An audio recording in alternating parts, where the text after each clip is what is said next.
with it. I don't know the words to that one. You lying son of a bitch. There were Mexican words in there. I know you know that song. I'm a lady. Okay. You know what? Robert's a good guy. And I can say that by the mere fact that I'm drinking this tiny beer and my cheeks are already nice and warm. I would go as far as saying that I am a ladybug lately. I'm a lady.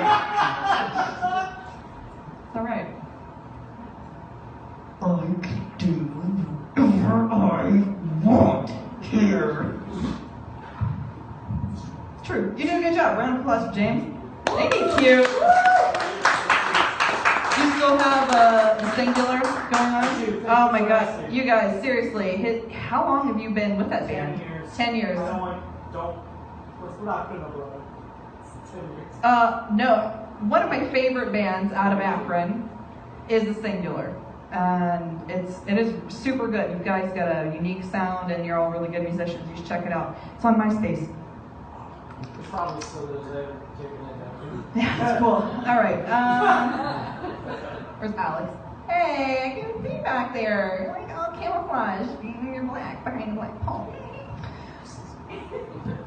Next comedian up, cool dude. Met him for the first time last show he did for me. It was awesome. Alex DeCorville. Welcome to the stage. Round of applause, everybody.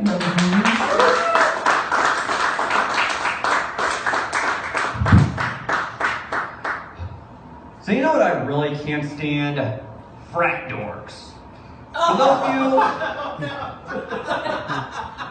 those of you who don't know what a frat dork is, a frat dork is the kind of person who really wants to be the Van Wilder or Barney Stinson of the group, but they completely and utterly lack the personality and charisma to actually pull it off. Symptoms of being a frat dork include still using nerd as an insult, still maintaining that anyone who goes to a Marvel or DC movie is a geek, pretty much any white guy who uses the word thirsty to mean anything other than wanting a beverage is a frat dork. I'd also go on record as saying anybody who's a Jim Jeffries fan is probably a frat dork. Any fat, dumpy, schlubby, prematurely bald, these guys usually have raspy voices, who is incapable of making an analogy that's about anything other than sex or partying is a frat dork. I would like to start a program. You know those scared straight programs where they take kids to like prisons and stuff? I would like to make frat dorks just hang out with like old people who still need to validate their coolness.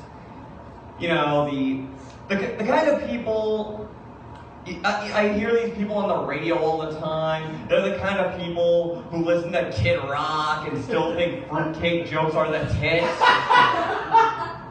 Just make them hang around those people for a few hours and give them this underlying message. That's going to be you one day. There really are certain advantages to acknowledging that you'll never be cool. For example, I never have to deal with the sticker shock of something I like ceasing to be cool. Like, a few months ago, I don't know if anybody but me remembers that dumbass trend of, like, face swapping on social media. It's like, the entire joke was they take a picture with two people in it, and this person now has that person's face. That was the joke. I'm just reporting the facts. Me, I was ahead of the curve. I knew it was stupid. So you know who was right? This guy. And in a few months, when Tumblr memes and like Snapchat filter pictures stop being popular, and everyone who keeps doing it looks like the buffoons they are, you know who's gonna be right? This guy. I think the world would also be simply a better place if certain people admitted that they're never gonna be cool. If you don't believe me, think about this. In a few weeks, we are going to give nuclear codes to either a living Cheeto who wants to return the world to the 1850s, or a battle axe who doesn't know how technology works, because these people still want to be relevant. Hell, in the case of one of them, Madonna recently announced that she would, how do I put this, give milk and cookies to anyone who votes for Hillary. So we have an old lady trying to validate that she's still sexy, so she can validate another old lady trying to validate that she's still relevant. I wanted to make that my top comment because I just want to point out I am not a Trump supporter by any way, shape, or form. I want to also point out that I don't find a lot of what he says offensive because the man flip-flops on so many issues. You know what? Today he says blacks are criminals. Probably doesn't mean it tomorrow. He uses a lot of scare tactics in his ads. I saw one commercial where a woman was talking about getting raped and how she needs to arm herself. I agree. Women do need to arm themselves, especially from men who try to grab them by the pussy. One of my favorite Trump ads was he was complaining about Hillary Clinton, calling his supporters deplorables and racists, and I'm like, rebuttal anytime now. There was none. I don't automatically assume Trump supporters are racist. I do, however, blame the aforementioned frat dork culture on Trump's popularity. Like, to me, 90% of Trump supporters strike me as the kind of people who, anytime they disagree with something, just say, oh, don't be that guy. Yeah. Well, if Trump wins, you might get a permanent tattoo because you don't identify as a Christian, but at least nobody labeled you that guy. So I was hanging out with this guy named Guillermo. Guillermo's apparently a funny name. Who knew? But he was this quiet, soft-spoken, kind of chubby Latino kid wearing glasses. I talked to him for a while and I was thinking, my God, this guy seems like he'd be the lead character of some 90s kid show. I can just picture it now. He gets out of bed.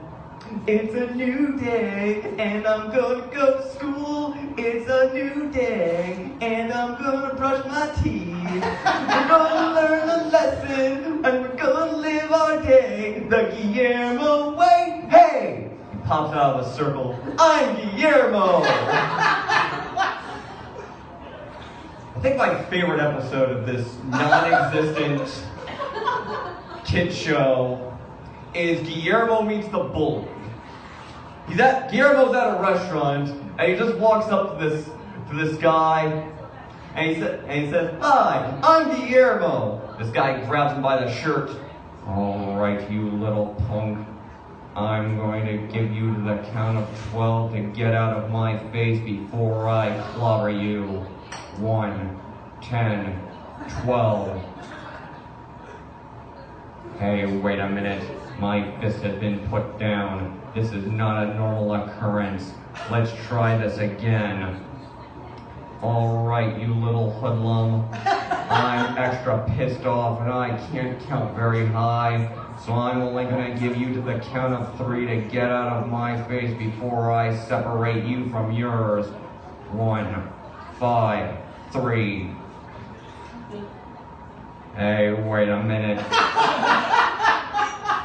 That thing that never happened has inexplicably happened again. I'm very confused right now.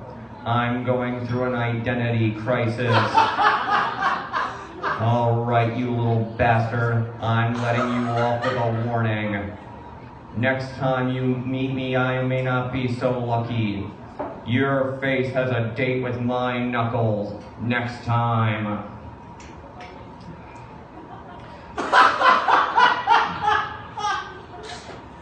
So, that's all I need to say is so. My cousin Roy is a cheap bastard.